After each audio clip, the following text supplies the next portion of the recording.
Hello everyone, I hope आप सभी बहुत अच्छे होंगे। Welcome to computer teaching career by Rakhi Choubey. आप सभी को पता है कि सीटेट का जो पेपर है इसकी वैलिडिटी लाइफ टाइम हो गई है। मतलब कि अब जो ये पेपर है इसकी वैलिडिटी लाइफ टाइम एक्सटेंड कर दी गई है। सिर्फ ये पेपर हमें एक बार देना है, इसे क्लियर करना है और हम लोग टीचर बनने के लिए एलिजिबल हो जाएंगे। सिर्फ सीटेट ही नहीं, एसटेट भी, मतलब जो स्टेट लेवल के टीचर एलिजिबिलिटी टेस्ट एग्जाम्स होते हैं उसको भी अब कई सारे स्टेट ने डिक्लेयर भी कर दिया है और बाकी सारे स्टेट उसे डिक्लेयर करने को है कि उनकी जो वैलिडिटी है उसको भी अब लाइफ टाइम कर दिया गया है। मतलब यदि सिर्फ आप सेंट्रल गवर्नमेंट के लिए नहीं, स्टेट गवर्नमेंट में भी अगर टीचर बनना चाहते हैं तो वैलिडिटी लाइफ टाइम कर दी गई है हमारे सर्टिफिकेट की। सिर्फ एक बार आपको पास होना है एग्जाम्स में और उसके बाद आप टीचर बनने के लिए एलिजिबल हो जाएंगे जब तक कि आपका एज है। ओके, तो ये एक बहुत अच्छा न्यूज़ है और हम सभी को पता है अब थोड़ा सा कहीं ना कहीं हमारी जो डिफ़िकल्टी है टीचर बनने के लिए वो आसान हो गई है। अब बात करते हैं, बहुत सारे बच्चे हैं जो इस चीज़ में कंफ्यूजन में हैं। फर्स्ट तो ये कि हमारा सीटेट का नोटिफिकेशन कब आएगा। बहुत ही जल्द ये नोटिफिकेशन आने को है, हम लोग को भी जो डेट है एक्सपेक्टेड वो हमें पता है। उसके बाद अगर जुलाई एंड तक कहीं ना कहीं हमें सारी कंफर्मेशन मिल जाएगी। अब बच्चे बहुत ज़्यादा कंफ्यूज हैं कि क्या सीटेट के पेपर के वैलिडिटी को बढ़ाने के बाद ऐसा हो सकता है कि हमारे सिलेबस में चेंजेस हो जाएं, या फिर अगर सिलेबस चेंज हो गया सीटेट का तो उसमें कौन कौन से पोर्शन में क्या चेंज हो रहा है। ठीक है, तो इसको हम लोग डिटेल्ड में, ये जो कन्फ्यूजन है किस पार्ट को हटाया जाएगा, किस पार्ट को इंक्लूड कर दिया गया है, क्या पेपर की डिफ़िकल्टी लेवल अब बहुत ज़्यादा बढ़ जाएगी, क्या कम बच्चे क्लियर कर पाएंगे, ऐसी जो कन्फ्यूजन है इस सब को हम लोग डिटेल में अभी दूर करेंगे। तो चलिए स्टार्ट करते हैं। पहले हम लोग एक एक करके सिलेबस के एक एक पार्ट को देखेंगे और इसके साथ ही किस पार्ट में क्या चेंजेस हुए हैं इस वैलिडिटी को बढ़ने की वजह से 2021 में क्या चेंजेस होंगे एग्जाम्स में, उसको एक साथ डिस्कस करते चलेंगे। ओके, देखिए जो सीटेट का पेपर होता है वो पेपर 1 एंड पेपर 2, मतलब 2 लेवल के पेपर होते हैं इसमें, पेपर 1 एंड पेपर 2।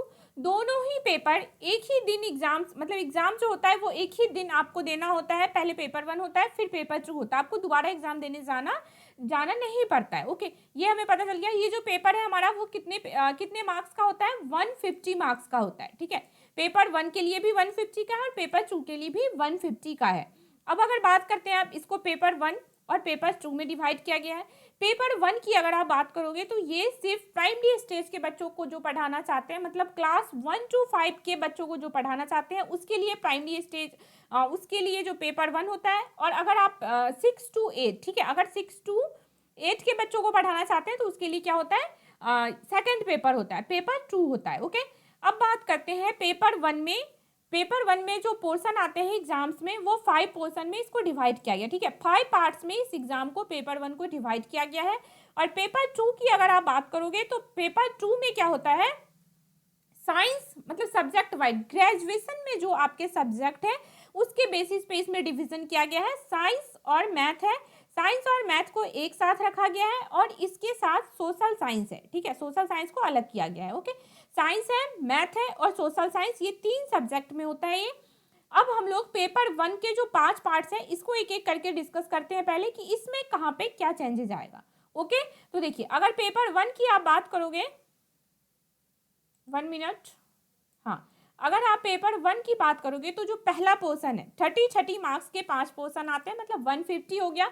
अब जो फर्स्ट पोर्शन है उसमें क्या होता है, CDP आता है, child development and pedagogy. Okay, ये 30 मार्क्स का आता है। इस 30 मार्क्स में आपके 15 क्वेश्चंस तो आपके चाइल्ड डेवलपमेंट से, सिर्फ बाल विकास से होते हैं और इसके 15 क्वेश्चंस आपके कहाँ से होते हैं, इंक्लूसिव एजुकेशन से होते हैं। ठीक है, इसके बाद आप बात करोगे, इसमें 3 पोर्शन होता है, सॉरी 5 क्वेश्चंस होता है इंक्लूसिव एजुकेशन का और 10 क्वेश्चंस होता है आपका लर्निंग एंड पैडागोजी। ठीक है, इसमें आपका टीचिंग एप्टीट्यूड, ये रिटर्न में नहीं लिखा होता है इसमें टीचिंग एप्टीट्यूड, बट इसके साथ आपको टीचिंग एप्टीट्यूड भी करना होता है। इस पैडागोजी के साथ आपको टीचिंग एप्टीट्यूड के भी क्वेश्चंस आते हैं। ठीक है, देखे गए हैं पेपर में। ये हो गए आपके फर्स्ट पोर्शन। अब इसकी अगर डिटेल में आप बात कर लो तो देखो, एक सेकंड में आपको सेकंड भी एक बार पहले क्लियर कर दूं।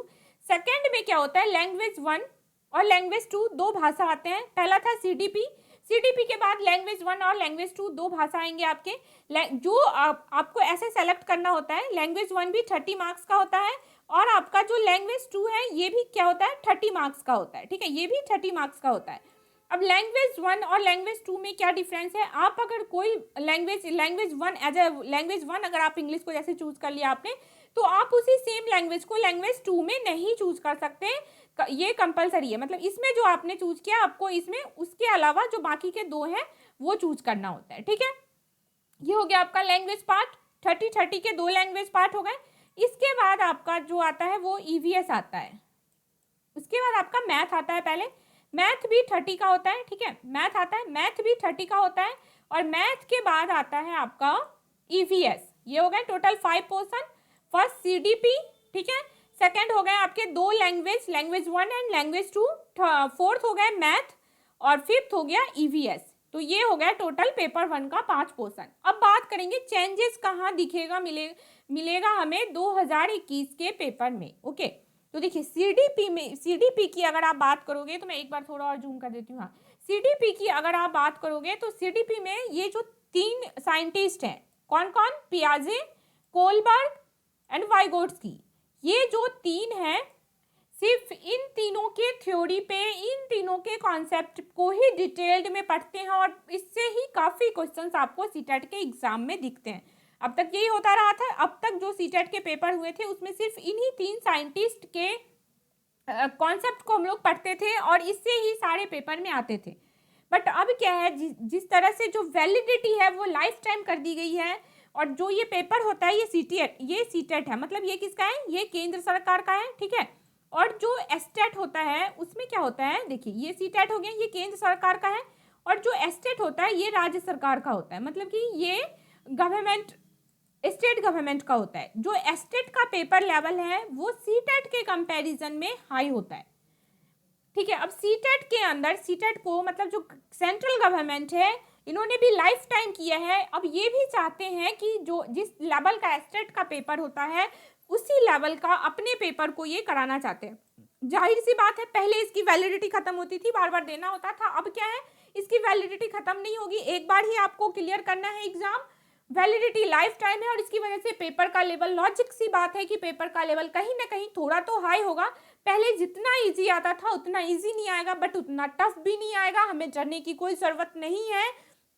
एक अटेम्प्ट में जितना एग्जाम डिले हो रहा है, ठीक है, आपका प्रिपरेशन अच्छे से चल रहा है और उसको थोड़ा और रिवीजन करने की ज़रूरत है।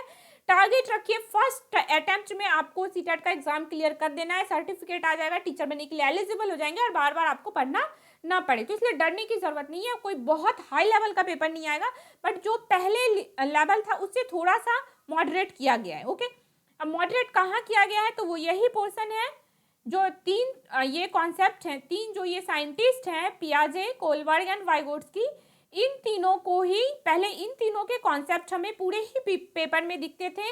अब क्या किया गया है, इसके अलावा जो एस्टेट के एग्जाम्स में, क्योंकि आप एस्टेट के एग्जाम की अगर किसी ने तैयारी की हो, एस्टेट के एग्जाम में और भी इन तीनों के अलावा और भी साइंटिस्ट हैं जिनका नाम देखने को मिलता है, जिनकी थ्योरीज होती है, बहुत सारे क्वेश्चंस होते हैं। तो इसमें से इन तीनों के अलावा अब बाकी के जो साइंटिस्ट हैं उनको भी ऐड कर दिया जाएगा सीडीपी के सिलेबस में। सिर्फ यही चेंजेस है, बाकी का जो पोर्शन है वो आपको एज इट इज वैसा ही दिखेगा। थोड़े बहुत अगर लेवल में चेंजिंग हुए, बाकी रिटर्न पेपर में कुछ भी चेंज नहीं होगा। सिर्फ और सिर्फ ये जो पेडागोजी का पोस्ट, चाइल्ड डेवलपमेंट का है कि ये 3 जो साइंटिस्ट थे इनको थोड़ा सा मॉडरेट, मतलब मॉडिफाई किया गया है इस पेपर को, और एस्टेट में जितने साइंटिस्ट वगैरह इन्वॉल्व हैं उस सबको इसमें ऐड किया जाएगा। और देखा जा सकता है कि इन सबको वहाँ से उठा के यहाँ ऐड किया जाएगा, थोड़ा सा इसके सिलेबस को मॉडिफाई किया जाएगा। ओके, तो सिर्फ यही चेंज है कि थोड़ा सा पेपर लेवल मॉडरेट होगा, बाकी डरने की कोई ज़रूरत नहीं है। सिलेबस हमारा एज इट इज है, थोड़ा सा बस मेहनत करना है। जितना भी आपने पढ़ा है अगर उतना भी पढ़ के जाते हैं तो पेपर फर्स्ट अटेम्प्ट में क्लियर हो जाता है। और जिस तरीके से अपने पास टाइम है, बिल्कुल ये मौका नहीं गंवाना है, सिर्फ और सिर्फ एक बार में एग्जाम देना है और इसको क्लियर करना है। तो आई होप, हाँ, और पेपर 2 की बात करें आप, तो एक बार मैं पेपर 2 का भी दिखा देती हूँ सिलेबस। वैसे 1 मिनट, पेपर 2 में भी सेम सिलेबस होता है, ठीक है, मतलब ये साइंस डिवाइडेड है, ये आपको मैं टेलीग्राम में डाल दूंगी, दोनों ही पेपर का सिलेबस, पेपर 1 एंड पेपर 2 का जो अब तक आ रहा है। ठीक है, ये दोनों सिलेबस आप लोग टेलीग्राम से कलेक्ट कर सकते हैं। टेलीग्राम का लिंक है कंप्यूटर टीचिंग करियर, बाकी डिस्क्रिप्शन में आपको मिल जाएगा, आप वहां से भी देख सकते हैं। ठीक है, तो यही कुछ चेंजेस थे, आपको डरने की ज़रूरत नहीं है। बाकी और भी कोई अपडेट आता है तो मैं आप लोग को अपडेट कर दूंगी। आप किसी भी टीचिंग एग्जाम की प्रिपरेशन कर रहे हैं तो हमारे चैनल से जुड़े रह सकते हैं। आपको ऐसी अपडेटेड न्यूज़ और प्रिपरेशन के लिए सारे स्टडी मटेरियल यहाँ पे अवेलेबल होंगे। Thank you so much, bye bye, take care.